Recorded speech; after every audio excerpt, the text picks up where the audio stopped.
Ayan, ito ang gagawin natin ngayon mga ka-Joyans. Kumusta po kayo? Buraga! May mumu.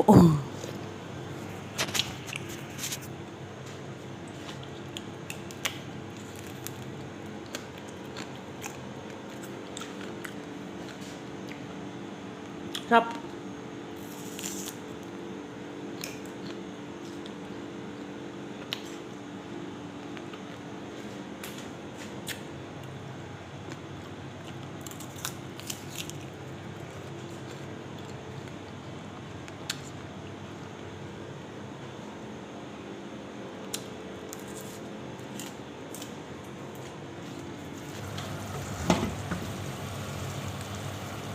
Ang lasa po niya ay lasang prutas din, pero ang nakakaiba lang nito ay may crunchiness na ma-feel.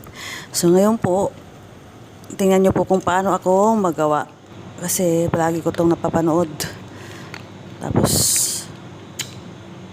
pinili ko lang ang favorite fruits ko. Number 1 na yan ang green apple. Piliin nyo din kung anong gusto nyong lalo na paborito nyong prutas. Let's start. Isang cup ng sugar. 1:1 po. At isang cup ng water po. Tapos po, hayaan kumulo, huwag haluin. Hanggang mag-caramelize. Bubula ng mag-isa. Kasi kadalasan po mag-caramelize tayo ay hinahalo. Pero ito, hindi po haluin. Ito na po, babalatan ko na po ang orange. Orange, langka, at saka saging po. At apple. Yan lang po ang available kasi dito.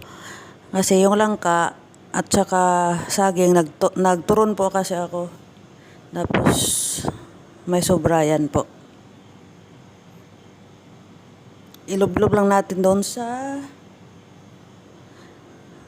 Kailangan may skewer po. Skewer lang ang katapat. Pwede din wala ng skewer. Kung wala talagang skewer, ano lang po. Diretso tinidor po. Tapos, yan, binalatan ko po ang... Pwede nang hindi nyo balatan ang apple nyo. Pero mas gusto kong balatan kasi yung ayaw kong kumain ng apple na hindi nababalatan. Kunin yung pinaka may buto, tapos hiwain nyo sa gusto nyong laki ng hiwa. Sa akin, ganito lang po ang gusto kong hiwa po. Ano po ito eh? Snack po ito ng China, originated pa ng China, tapos snack daw to ng China eh. Tapos naging ano po doon sa Korea. Pumatok po sa Korea at ito na nakikita ko palagi sa mga videos. Yan, tapos na lahat. Ilublob na doon sa... Kailangan pala natin ng ice o malamig na tubig. Sa akin, nilagyan ko na ng ice ang malamig na tubig para mas lalo siyang lalamig. Pwede ding malamig na tubig lang basta sobrang cold po. Yan, hindi pa yan. Dapat konti na lang ang maiwan na tubig. Yung malapot na. Start na siyang mag-caramelize. Yan. Tinry ko, hindi pa yan pwede. Yan. Itong una ko, dapat ganito pala. Yan. Ganyan ang kulay. Kumuha kayo ng mas malaking ano. Hindi kayo mahirapan. Pag lulutuan, ganyan. Nilagay ko sa... ganyan na po. Kain na tayo. Ganyan lang kasimple. Sugar lang ang katapat. Pag mahilig ka sa sugar, ito, try nyo. Pag hindi ka mahilig sa matamis, hindi to para sa inyo po. Ayan po. Ako hindi ako mahilig sa sugar, try ko lang po. Okay naman din po.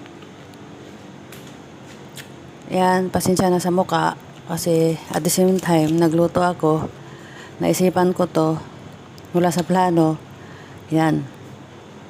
Kakalagay ko lang yan. Kulang sa dito na lang po at maraming salamat sa palaging panonood sa aking mga videos po. Take care and God bless po mga ka-Chuyans.